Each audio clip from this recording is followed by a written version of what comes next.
Market Foundation fringe event on investing in growth. How do we get investment in greener, more inclusive growth and prosperity? I'm Theo Bertram. I'm the Director of the Social Market Foundation. Our housekeeping first. The fire exit is pretty obvious, I think, where it is. We'll be live streaming, so when you come to asking super intelligent questions, you can be reassured that they will forever be recorded, and people will tune in to watch them again and again. So get those questions ready. And we've got a great panel here today for this debate with an enormous amount of expertise on this topic. Starting on my left with Ruth Cummings, the Chief Executive of the Investment Association. The Investment Association is the trade body that represents UK-based investment managers. He's a member of the Treasury's Asset Management Task Force, and he was formerly the founding CEO of the City UK. So welcome to Chris, and thank you to the Investment Association for sponsoring us today. Also on my left, we have Stephen Braviner-Roman, who's General Counsel and Executive Director of Legal Risk, Compliance and Corporate Governance at the Financial Conduct Authority. And on my right is Ruth, Baroness Ruth for Fulwood, give her a full title. And she is formerly a special advisor in 4 different departments, I think, is that right? And previously also worked at London Stock Exchange and is now at FGS Global. So we have a very well-informed panel to tackle this issue of investment. We've heard a lot from Labour in the last few months about the need for growth. We've heard some very ambitious aims from Ed Miliband on how global finance is going to flow into the green energy program of the UK government. There's certainly plenty of ambition, but are we going to actually see the delivery? How do we attract investment into the UK? On the pension side, we've even heard Pensions Minister not ruling out mandating investment into the UK from pensions funds. So how do we get investment into the UK, and how do we get it in particular into green jobs, inclusive growth? How do we improve productivity? How do we create better jobs? What's the role for finance in that? And maybe Chris, to start with you, how do you see that challenge? Thank you, Theo, and thank you to the Social Market Foundation for facilitating today's event. Actually, really looking forward to it. So I know we'll have a great discussion. For those people who may not know about the investment management industry, we're the industry that manages some £10 trillion in the UK today. Yes, I did say trillion. That's just an awful lot of zeros. But actually, the important part is that £10 trillion comes from the savings and investments of people across the whole of the UK, around Europe, and indeed more globally. And our industry is trusted to put your money to hard work in order to deliver a return for you when you need the money back. And that's normally around retirement. And so from our point of view, it's very, very important that the UK is an attractive place to make investments, that actually as stewards of other people's money, we're able to invest that money in high growth companies, in companies that take their transition plans seriously, to work with government, of any political hue, of course, but to work with government on big projects such as infrastructure, on road and rail, on building new hospitals to improve the public realm and therefore make the UK a more attractive place to live and invest. As I mentioned, mine is an international industry, but we're investing about £1.5 trillion into the UK economy today. So that's a sign of intent. The important thing is that we need a good long-term partnership though, because the type of investment we're talking about isn't one that's going to last a year or 3 years, 5 years. We're really looking at investment horizons that can stretch, well, your working life, because we're investing your money for your pension. So talking to our pension clients about investments that last 20, 30, 50 years. And if you're going to be good long-term investors, That means we need to work with a government that can give us political stability, or at least a clear trajectory on things like wind power, solar, onshore, offshore. We want a regulatory system that is conducive to business, one that wants to work with international investors and domestic investors, whilst also prioritising consumer protection. And perhaps just before I finish, because it is an area I'd like to flag, which is actually how we excite more of a spirit of investment in our country. It's a sad fact that not enough people, that fewer people than 30 years ago are now investing into the stock exchange than used to be the case. And we put that down to a series of well-intentioned steps that the industry took, government took, regulators took, to protect people from themselves. But actually we've fallen into a trap which is not helping people to realise that the biggest risk is taking no risk. And actually all that leads to is lower standards of living for you when you retire. And that's why we're pushing back against safetyism, this overabundance of caution that means our pension schemes are investing in low risk assets and government bonds, and that actually we're not freeing up those sources of capital that our country needs to invest in high growth companies. So looking forward to the discussion. Great. So fear of safetyism, worry that we're protecting people too much from themselves. Seems like a good point to bring in the FCA. Call the FCA. Call the FCA. How do we make the UK somewhere where there's a regulatory culture that's conducive to investment and business? Fantastic. Thanks for that, Chris. Thanks, Theo. And thank you for the event and for inviting the FCA here. For those who don't know what the FCA does, as well as all the safetyism and putting off international investment, we have three primary objectives given to us by Parliament, and then a fourth objective which is described as secondary, but we can talk about what that really means. Ensuring an adequate level of consumer protection, ensuring market integrity, and ensuring competition in the financial services sector for the benefit of consumers. The fourth objective, secondary objective, is facilitating international competitiveness and growth, which is a new objective which was given to the FCA last year. To get straight to the heart of Chris's challenge, I think that there's a real debate to be had about, we obviously need regulatory stability. That's clearly important for the country, but that doesn't mean a dead hand of regulation, that what we have now can't change, can't move on, can't develop.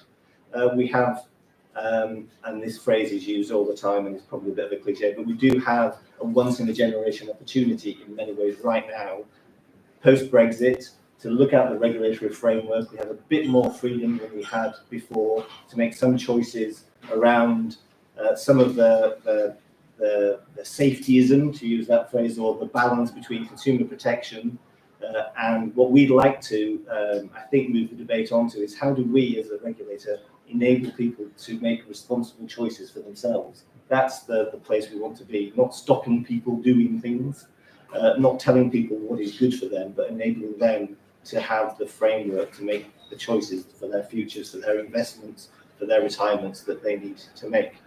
We know, for instance, in this country that not enough adults take financial advice on their savings, on their investments. That's at least in part due to the framework that we have in place. So we're looking at what's called the advice guidance boundary and the jargon, but we're looking at whether we can change the framework so that people can get advice that they need to make some of the decisions that Chris is talking about. We're looking at some of the disclosures that providers of retail products to consumers need to make through particular regulation, so that we can ensure that people get disclosures which are meaningful to them and help them make decisions, but at least less burdensome to the industry. So we're looking at some of this, some of these choices around how we balance risk and protection to consumers. In the wholesale arena, we've made some changes to the listing rules to try and support the effort to encourage more companies to list in the UK. That on its own, it's been welcomed as a change. On its own, it's not going to be the answer. None of these things on their own are the answer. But we are certainly with a whole suite of proposals in relation to wholesale markets, capital raising, which taken together and with other steps may start to make a difference. So there's a debate that we are keen to be participants in around what's the right level of risk that consumers, the society generally, is willing to accept.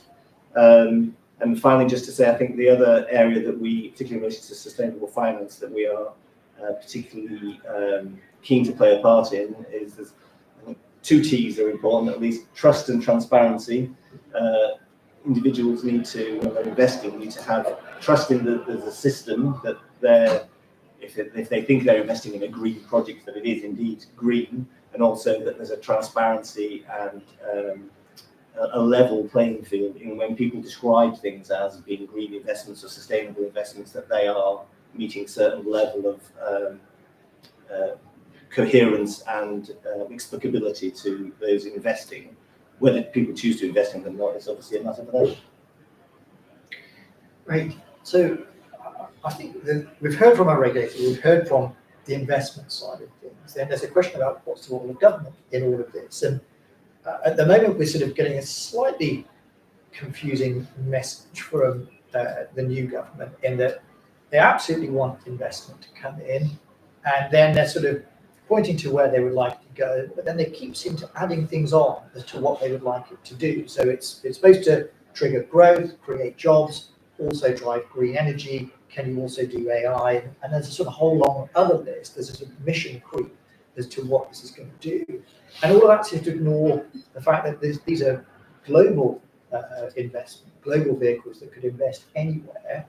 And if we as pension holders, savings holders, investors, we want to get the best return on our investment, and yet that doesn't seem to be the thing that's at the top of the government's list of all those other things. So what's the best thing for government to do? Should it just step out of the way? Should it be directing this way? How do you see it? Yeah, I mean, I think if we take a step back, and it's interesting, the themes which have been brought up, I think, are the same ones that I want to kind of focus on, but putting the political overlay on them. So I think the first thing is just the extent to which political signalling, I think, really matters. And, you've got 340,000 manufacturing jobs in the Northwest. And I think that sense of just what is at stake, like you talked about a once in a generation opportunity. And I think that really is the case, but actually the extent to which that is felt in the country outside of a very small kind of bubble of people in London, I think is not the case. So I think levelling up was obviously a mantra that we've heard over kind of previous years. I think it actually really did cut through. And I appreciate kind of, you've got a new government now, they're wanting to kind of stamp their own mark on it. But actually, I think the fundamental problem behind a lot of this is actually just this, and you talked about stability, it's this idea of certainty. And these international investors looking in, that's what they need. Like, you talked about these investments, some of them are over 50 years. And so just actually, I think the most important thing probably the government can do at the moment is actually to just say, we're not going to rip everything up. We recognise that there's a lot which has happened over the last decade or so, and we're going to look to build from where we are rather than just starting from ground zero. And I think that's really important. So I think political signalling really matters. I think we need to do a better job of actually going back to, if it's not levelling up, kind of whatever that narrative is that actually gets the public engaged and gives them a real sense of, what is at stake here, because there's a lot. I think secondly, it also needs to be owned outside of London. So this can't just be something that we're seeing and driving from London and the South East. And actually, a lot of what has happened in terms of devolution with some of the regional mayors has actually been hugely positive. And I think we need to just keep focusing on that. And again, that's another area where I think we need to build on that. If you look at areas of the country where you've got very large businesses outside of London South East, they're often businesses which have scaled a long time ago in those cities, and they're part of the fabric of the cities. And what's the next generation of those businesses? What are the entrepreneurs and startups that we're seeing that we're encouraging to grow and then supporting to scale? I think we do need, you talked about AI. I don't see AI as a distraction or something else that we're adding to the wish list. Like, AI is something which the UK has actually been, it's a big success story in terms of the extent to which we have managed to create a global sense that AI and tech is a big focus for the UK. And I think we need to continue building on that. AI is going to be crucial, both in terms of the investment itself and the mechanisms for investment and financing, but also in terms of the different technologies and what the investment is going, the end use of the investment. So AI and tech wraps around the whole of this. I think we also need to look at developing further the government infrastructure, which again, I think is invisible to a lot of people outside. But certainly, I mean, when I was working at the London Stock Exchange Group, for example, you know, we just, it was amazing the extent to which actually we saw the value of things like the trade commissioners, the Office of Investment, you know, these ambassadors for Britain in terms of that global network. And I think, again, that's an area where we've seen a lot of progress over the last 10 years. The Global Investment Summit, hugely successful thing that the last government's done. And that's something which, you know, Labour's about to hold their version of. But I think, you know, those things we just need to keep doing and keep building more on. And then I think finally, it is that idea of how do we develop a culture of investment and a culture of growth? How is it something that we all feel like we own? And there's certainly challenges there, like you talked about the fact that fewer people are kind of buying into the shares in the stock exchange. But at the same time, you've got this amazing kind of revolution going on in terms of finance with a lot of disintermediation. You've got a lot of kind of people's ability to access things through apps, a lot of information. Younger people are getting involved with things like cryptos. There's a lot more in some senses, people actually engaging directly in financial markets. And I think it's actually asking that question, how do we do more to encourage that? And then join all these dots up. And that I think is important. We were talking before, weren't we, Stephen, about just bridging this gap again between, as we've got particularly around the appetite on things like the pension reforms, to try and unlock capital into British equities, into infrastructure projects. There's a big disconnect with where the public are in terms of their risk appetite for how their pensions are invested, and also just their baseline understanding and the whole financial literacy piece. You know, there's a journey that we need to take people on. So have we got a problem with risk in this country? And I don't mean at the level of the investment managers. I mean with the ordinary citizen who's, you know, we have a DC pensions, people are putting their money in there, and then very few of them engaging with it in any way. And so they're not making those decisions about what sort of risk should I take. And their assumption is, well, almost that it's somewhere under a mattress, rather than actually in 50, 40, 30 years time, whatever it is, it would have been much better to take more risk. But that's not something that we talk about as a nation. And it's certainly not something I think people engage with, if they engage at all, with those sort of assets and savings that they don't always think about in that way. What do you think? Absolutely right. And here, because we're human beings, we can hold two entirely contradictory ideas in our head at the same time and not find that a problem. So on one hand, I could point you to a great policy success of the last government, which was auto-enrollment. Okay, we now have 12 million people in our country who are saving towards a pension. And those are people who would never have had a pension before. That's a great policy success, really quite a rare thing, a policy success. But it's a real achievement. And yet those people have been told, don't worry about it. You don't even need to give it a moment's mind. Now many of us in this room know that although it's a great policy success, to have a good standard of living in retirement, based on how much money you've been earning just before you retire, you need to be saving well over 20% of your salary regularly into a pension to guarantee a good standard of living, whether that comes from you or your employer, some combination thereof. And yet we're at what, 8% at the moment? So what we're looking at is a generation that will retire into pension and poverty. And that is a massive problem for our nation, massive problem. And we talk a lot about other countries that have got this absolutely right. The Canadians are often cited as positive examples, Australians, and those are nations that have maintained their pensions adequacy levels. People have carried on saving enough into their pensions that they're well funded enough to be able to invest in other parts of the world. So there's a big lesson here for the UK, which is the desperate need to move from 8, 15 to 20, dare I say 25% of salary from employer and employee into auto-enrollment. But we can't do that without having a big conversation about why that's necessary, and without convincing people that there hasn't been some kind of mis-selling, because dare I say, we kind of know what our media is like, and there could be that pushback about how on earth did governments let it get so far. So that's why we need to start to re-equitise the UK. We need to have this proper conversation about why you should save more. Otherwise, as a nation, what's going to happen is that generation will retire in pension and poverty. And guess what?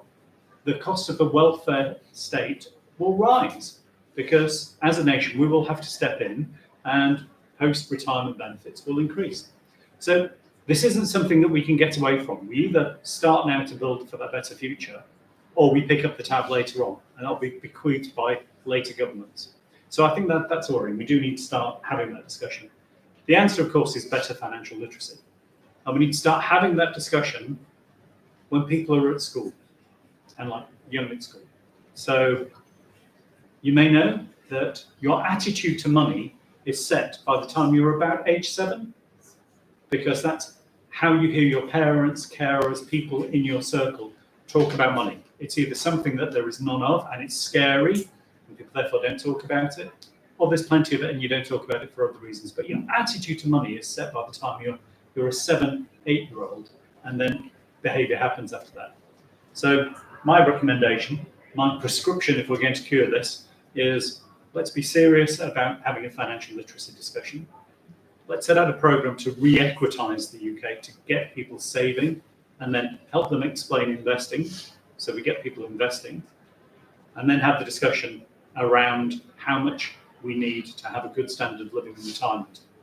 That's not over the next 5 years. That's my remedy for this year, okay, for the next 12 months, because we do have this once-in-a-generation opportunity. The pension scheme structure is being reviewed. This is the moment to do it. Otherwise, all that will happen is, well, people like me who may be a little over 40, just a little, okay, calm down. We will bequeath to our successors a really horrible pensions landscape, and I'd rather not leave that to my children and grandchildren. So I'll come to the audience for questions. So get your questions ready. Stephen, what do you think? Are we too averse to risk as a country? Is there a role for the FCA, not just in consumer protection, but in encouraging that financial understanding of risk and encouraging people to take those sort of necessary risks? I think there's definitely a role. It's not for the FCA to encourage people to invest in this or to do that. I think there's definitely, I agree with everything that Chris has said. I think we need to save more. We need to improve financial literacy. We need to think about all those things.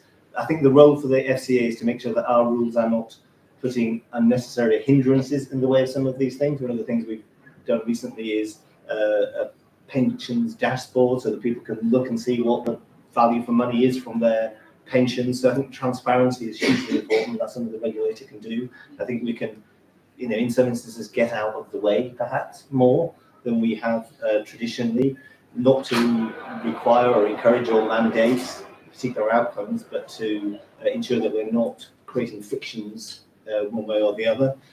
So I think we have a huge role to play. Also, we can't do it alone. The FCA is just one part of a complicated cog, even on the pensions front, but never mind on growth more broadly.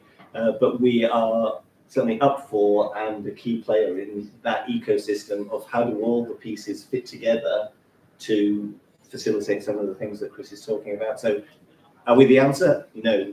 Are we the entire problem? No, but we've got a role to play in it. One last question for you, Ruth, and then I'll come to the audience. So, you talked about the importance of continuity and sending that signal of certainty because of long-term investments. We want to hear that from the government. But do you think it's enough? I think that there's a sort of view, I think, within the number 11, the Chancellor it's enough if there's competence, if there's direction to investors globally that should come invest here. And yet we're competing with the US, which is an enormous investment vehicle at the moment. India is also going through a similar call for investment. How can the UK post-Brexit compete in that sort of global market? Is it enough just to say, there's continuity and certainty and competence. Yeah, I mean, I think, so the UK's got loads of amazing strengths in terms of things like legal framework, in terms of, by luck, where we land in terms of time zones in the world, and language. We've got lots of things which actually make this an incredibly attractive destination for investment. And I think it's competence, certainty, kind of that long-term sense is a prerequisite, but by itself, I don't think it is enough. It does require more than that. And I think it does require both a sense of, I think, people responding to and understanding what the appetite and the culture within the country is. I don't think this is something which can just be, a handful of people in Whitehall, a handful of people in the city who are interested in it. I think it needs to be something which is signalled from the very top that this is a priority. And I think if you look at the AI summit, for example, that Rishi Sunak set up, I think that was a really good example of something like that. These international summits, I think, are actually really powerful. And the other thing that I do think also matters is, I think, ad hoc windfall taxes, things which actually introduce uncertainty into the system. There's obviously discussion and speculation at the moment about a whole raft of business taxes, and they bring so much uncertainty into the system. And so I think all of that is, I think, just very difficult. And some of that will obviously be resolved in budget, but also if there's more consultations that get opened, that just then also creates more uncertainty down the road as well. So I think it's a prerequisite, but it's not enough by itself. They have to be careful not sending mixed signals in the budget and in their messaging. Questions from the audience? Yes. Yes, so last August there was quite a lot of turbulence in stock market, which I witnessed.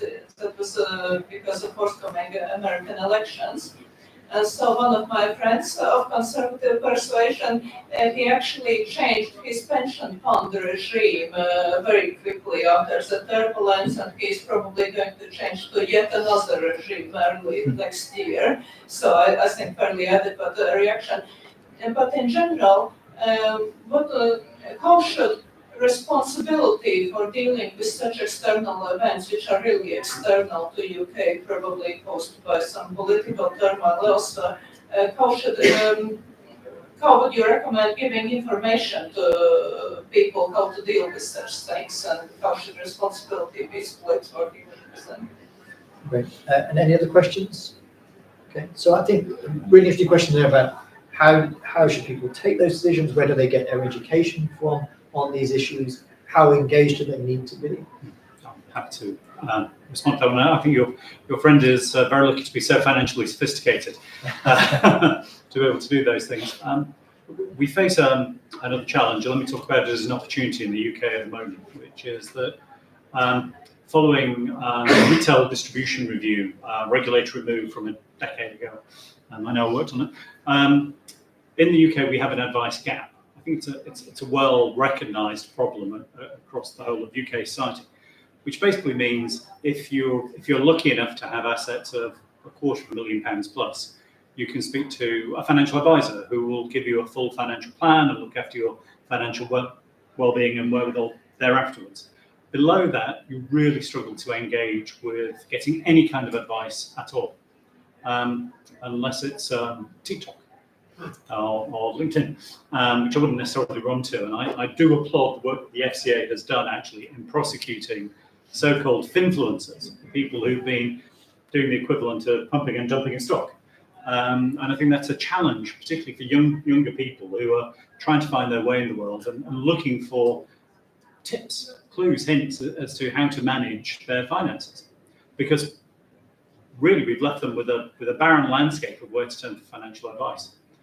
Now, it's not everybody needs full-fat financial advice. People generally need a bit of a nudge, Start saving. The easiest money to save is the money you never see, as in save first and then spend money during the rest of the month. Don't wait till the end of the month and start saving. Don't get into debt, but use a credit card. One of the problems we've got in the UK at the moment is if you want to buy a house or a flat, you need to get a credit score. How do you get a credit score? You get into debt. You can have hundreds of thousands of pounds in the bank that you've saved. You can have wonderful levels of investing. That doesn't give you a credit score. You actually need to get into debt. Now, that's a fracture in the regulatory environment that really needs addressing, because actually it's better to have people who are regular savers and investors as much as people who get into debt. And yet our structure is promoting debt over investing. Weird. So anyway, we need to take a view to say, well, okay, some people need full financial advice. Some people need a nudge in the right direction. Other people just need tips on how to get started.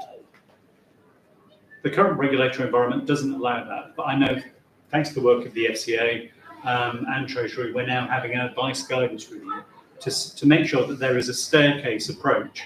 That's the way I see it, a staircase approach to help people just start to do the right thing and start to engage with their own finances properly.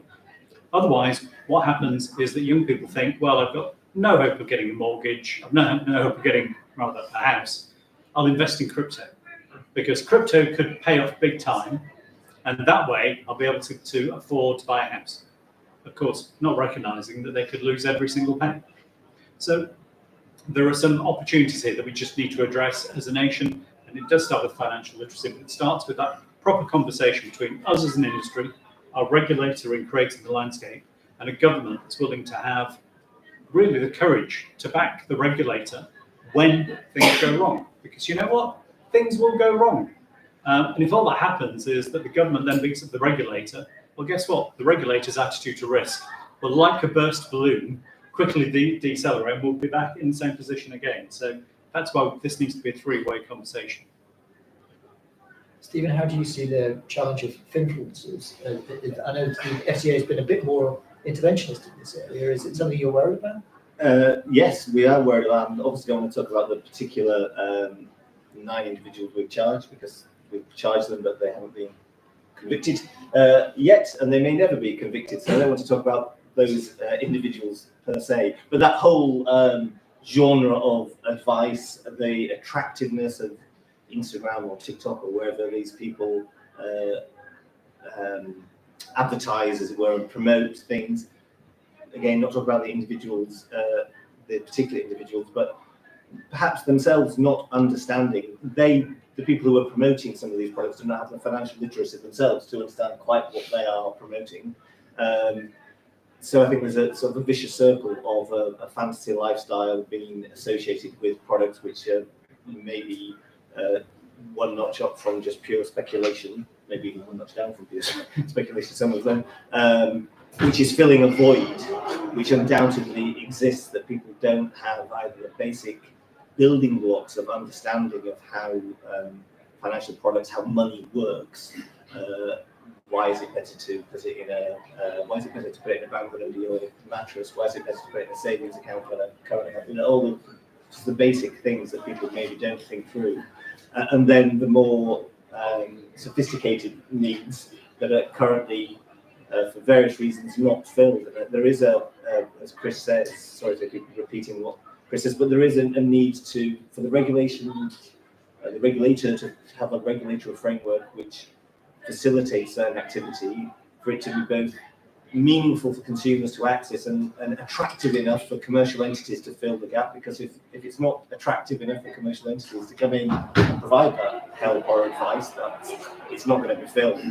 The regulator is not going to fill the advice gap. So we need to create the space that will provide the meaningful service that others will want to provide. And then the government attitude and societal attitude to risk. I couldn't agree more with Chris. With the best will in the world, we cannot sensibly construct a world that has no risk. If you do, then you are in a world with no growth, no real opportunities, with massive frictions and costs on all our daily lives. So that's not the world that we are seeking to construct and will, possibly achieve. So there will be always risk. There will always be investments that go south. There will always be, unfortunately, fraudsters in the system.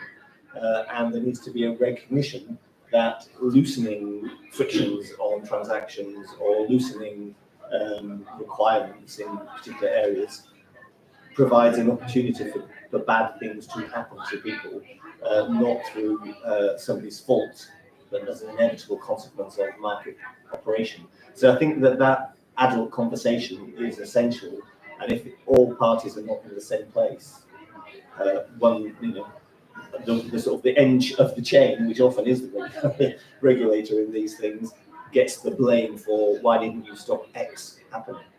And so I think we need to have an adult conversation about that. Question for Ruth? It's great, this whole idea of investment, but do we know where we're going to stand with the current government on their changes in the tax laws on capital gains tax, taxes on pensions, and restrictions on how much you can invest in a pension going forward? Do we feel that they are actually on the side of people that want to invest, or are they just on the side of people who don't have any money to invest and therefore they just want to tax them?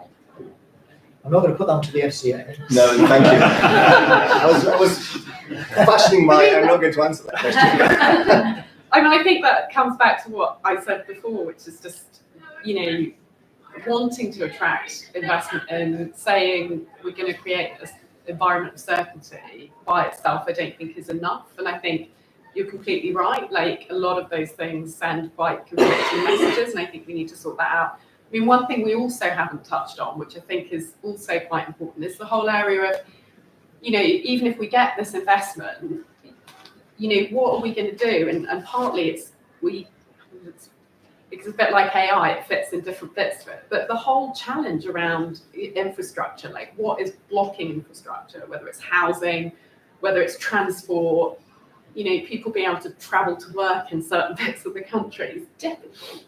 And there's been political attempts to try and unblock and have various kind of road links, do various things, and then it changes a year later and there's a different plan. And we need to actually really get behind what we're going to do on the planning front as pertains to transport and to housing, and we need to actually stick to it.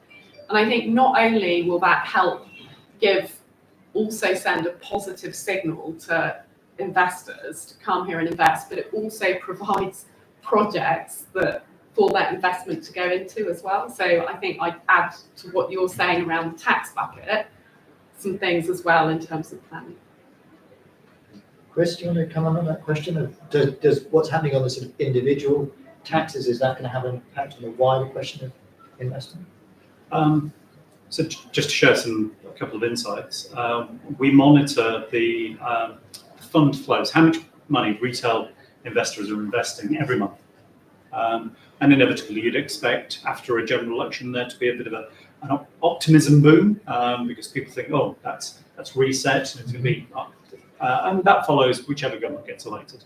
There's a surge in optimism, and we were pleased to see more funds, more people investing in funds, saving more into their pension. All I can say is in the last couple of months since then, it seems like it's been a long summer, or a no summer. I'm not quite sure which it is. Anyway, weather has not been kind. It's been as dismal as the Chancellor's messaging at times. Because of the uncertainty around the taxation environment, those fund flows have dropped away. So people are feeling less confident about saving money for the long term. And I think that's our message to politicians of all ilks, actually, which is business relies on sentiment. And sentiment is such a fragile thing. So if you want people to feel good about investing in your country, having a positive story about the taxation environment is mission critical. Not to say that business will agree with every single taxation decision, most unlikely, but having a clear roadmap of the taxation environment you're trying to create is really important. Giving retail investors certainty that the money they save for their pension will be there for their pension and not taxed further along the way is really important. So those are some really just simple messages, 101 taxation messages that we'd like all politicians to bear in mind, which is make it worthwhile for people to save and invest. Otherwise, you might get a bit of a sugar rush as people push out consumption, go and buy things. Chances are they'll just keep the money locked in the bank. They'll put it into low-paying savings accounts or zero-paying savings accounts. And that way the economy misses out because there's not the long-term investment. and actually the individual misses out. So we end up in this worst of all worlds, and I'd strongly counsel against that. Give people reasons to invest. Well, I think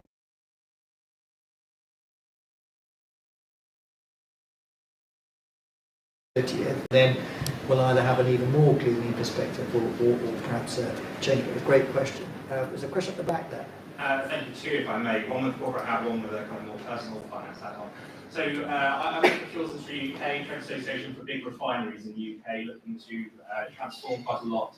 Just to kind of agree with a lot of what's been said by the panel, which is that long-term certainty of policy, but also the investment conditions is absolutely key for our members. And I think what we've seen in places like America with the IRA is not just a huge amount of money, but it's until 2030 to 2030. I think that's something which this new government needs to kind of get its head around, but perhaps with all the flux that we saw in the previous government, we've really struggled with in the UK. So I think building trust is absolutely right in the UK. From a kind of individual's perspective, it strikes me that the best investment that many people ever make is in housing, and it doesn't really count as an investment for many things.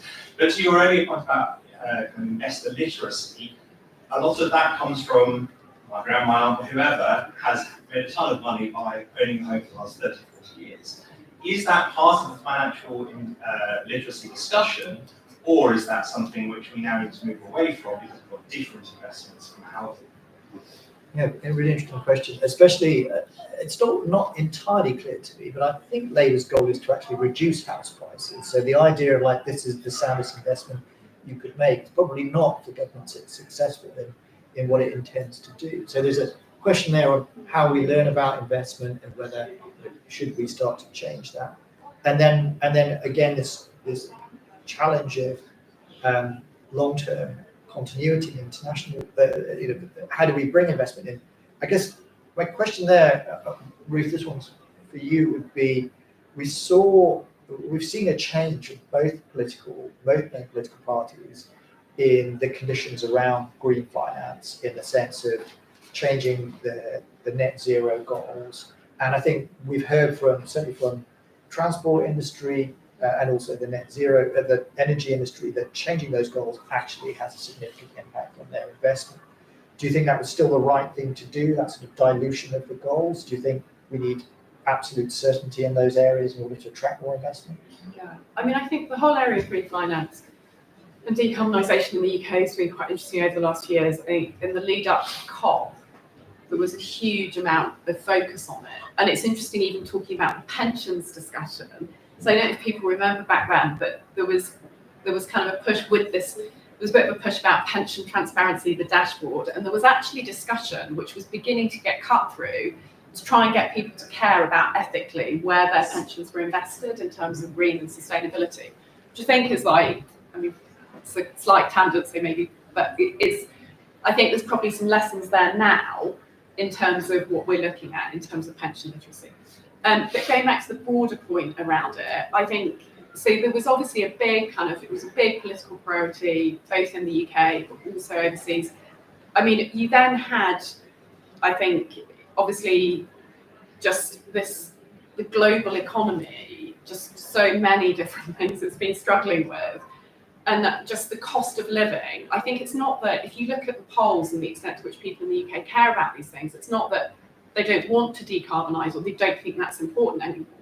It's just that the cost of living is something which has been so acute for so many people as a pressure that in terms of priority, it just changed. And I think it would have been very difficult politically for that not to have been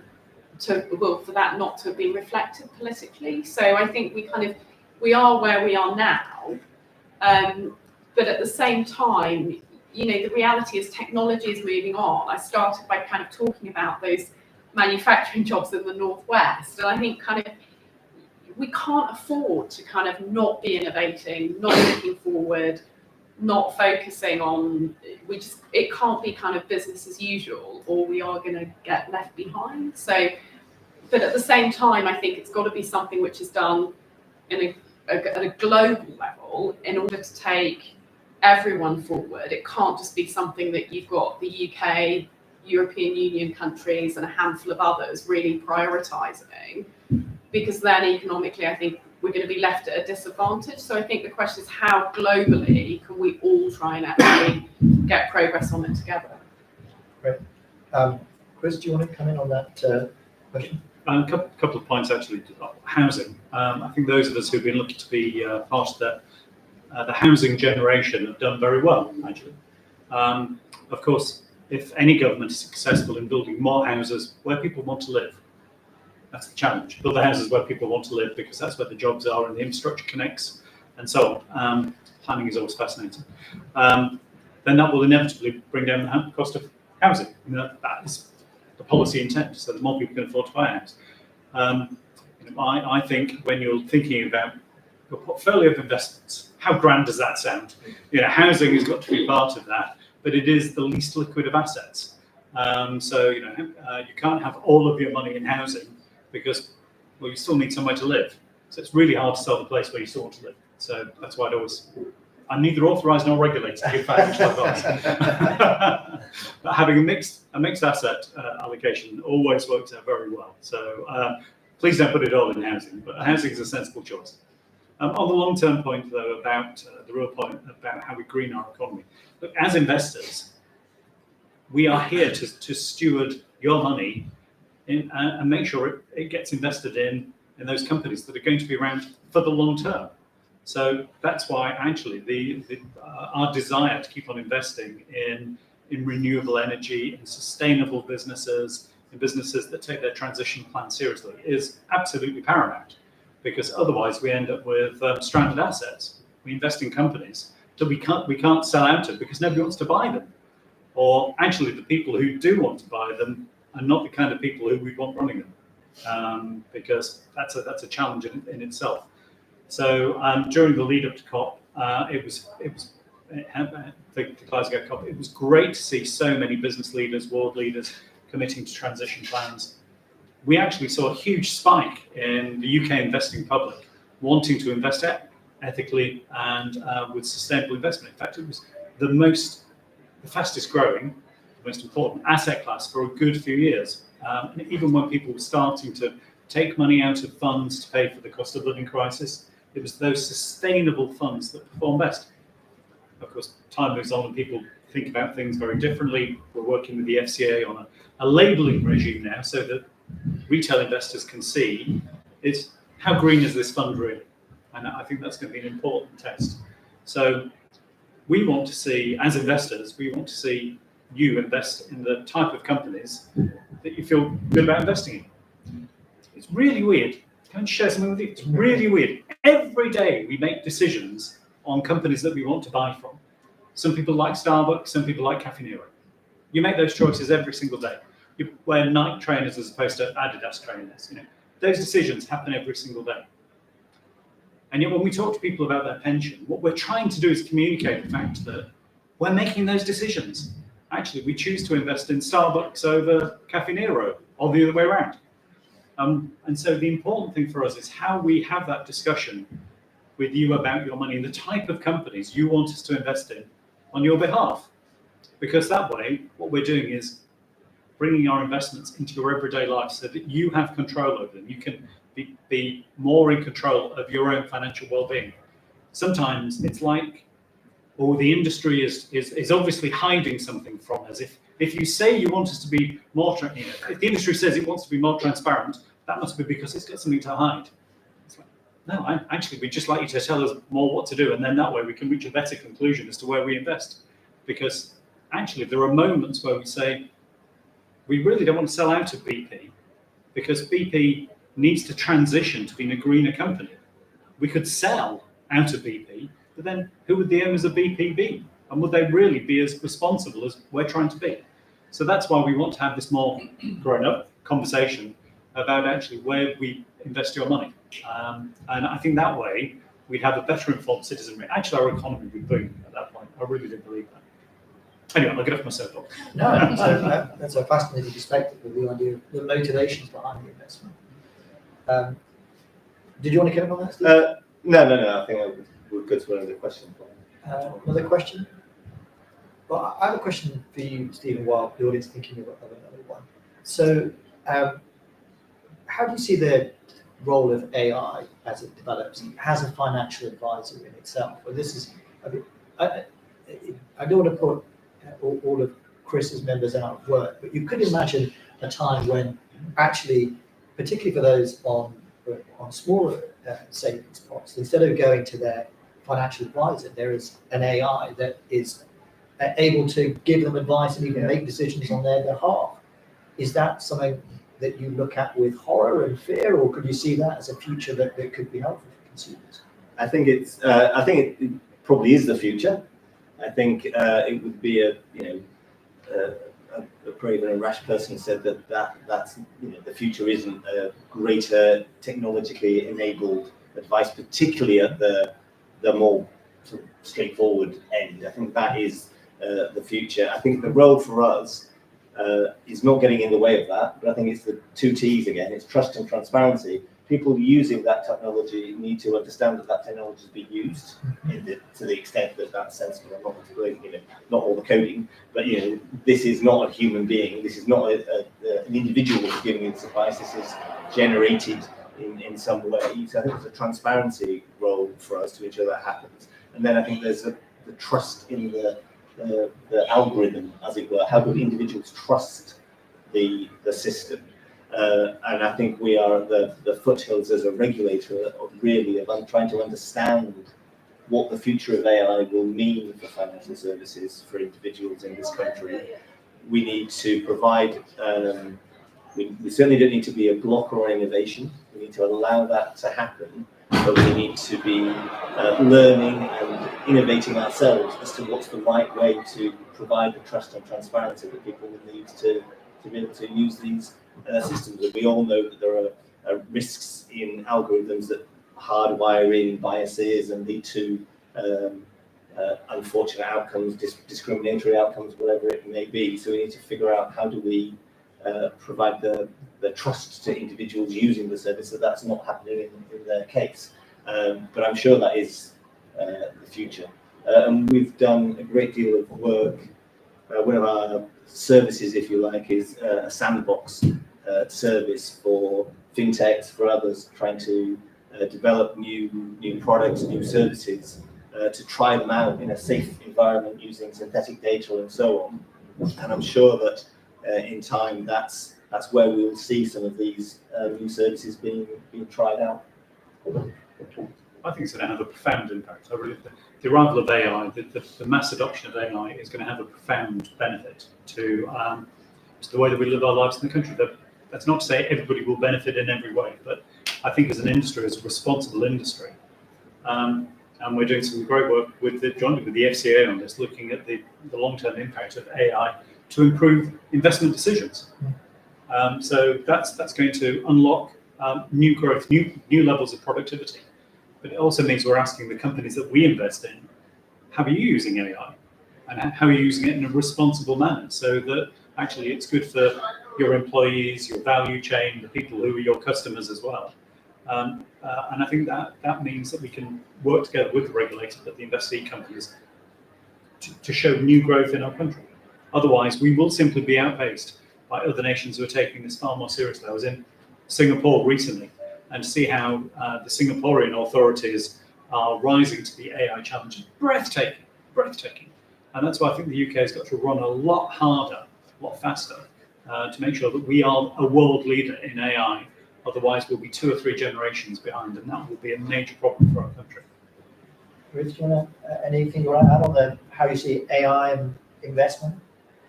I think I'd just echo that, and particularly that last point that if we don't, we can't, it comes back again to this point, we can't stand still, we've got to keep moving. And I think we've got, I'm really positive about it. I think, the UK is seen as a global tech hub, and we need to kind of keep talking about that and keep prioritising. Great. Well, thank you all for your questions, and thanks everyone for coming, and thanks to our panel for a really interesting and lively conversation. And please say thank you very much.